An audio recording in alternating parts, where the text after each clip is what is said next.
एक राजनीति प्रश्न में आपसे पूछना चाहूंगा नरेश मीणा को लेकर। प्रमोट होना चाहिए। गांव वाले को कीमत नहीं मिलती, सड़ जाता है, मार्केट कोई नजदीक नहीं है, भाग के दिल्ली जाना पड़ता है और उसको बड़ा वो फायदे का 130 रुपए किलो है। उस अमरूद को आप भाव 300 रुपए। नमस्कार साथियों, आप सभी का स्वागत है आपके खुद के डिजिटल न्यूज चैनल द खटक पे।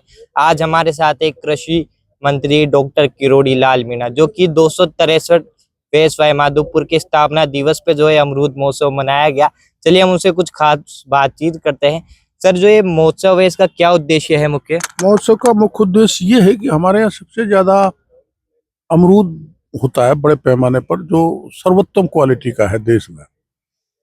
11,000 हेक्टेयर अकेले सवाई माधोपुर में अमरूद पैदा होता है। तो ये प्रमोट होना चाहिए। गांव वाले को कीमत नहीं मिलती, सड़ जाता है, मार्केट कोई नजदीक नहीं है, भाग के दिल्ली जाना पड़ता है और उसको बड़ा वो फायदे का सौदा नहीं रहा।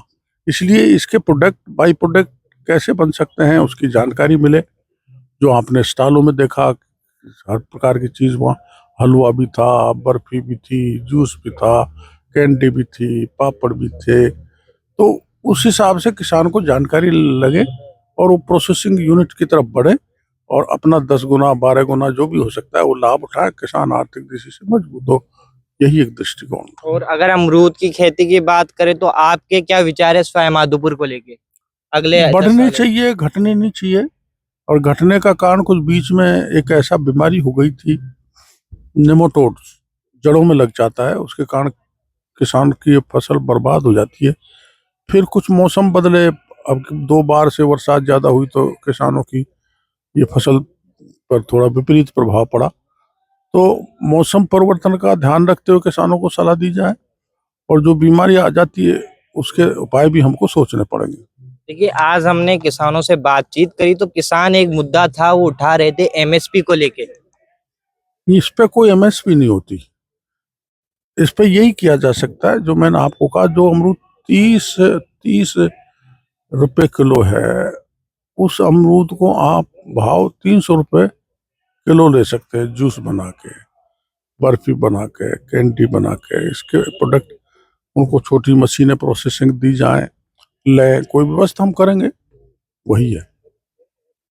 और जैसे कि किसान कुछ समय से जो ऐसे वीडियो सामने आते हैं जो कि खाद के लिए लंबी कतारों में खड़े रहते हैं। उसका एक कारण रहा है, सीजन लंबा चला, बरसात तो सीलन रही, फिर बीच में बरसात का स्पेल और आ गया था। तो जो सरसों गेहूं चना अलग अलग गैप पे बोते थे वो एक साथ बुआई आ गई, प्लस सोइंग एरिया बढ़ गया, इसलिए लाइन लगी।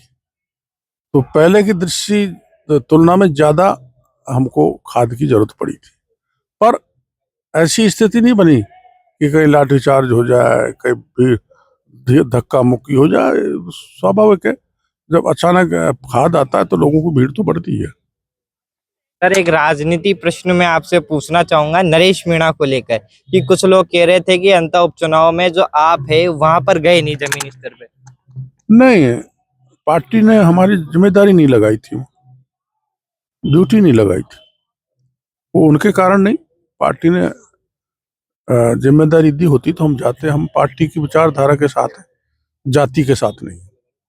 बहुत बहुत धन्यवाद सर, जो आपने अपना कीमती समय है हमारी टीम द खटक को दिया। उसी प्रकार के वीडियोस के लिए आप बने रहे हमारे साथ द खटक पर।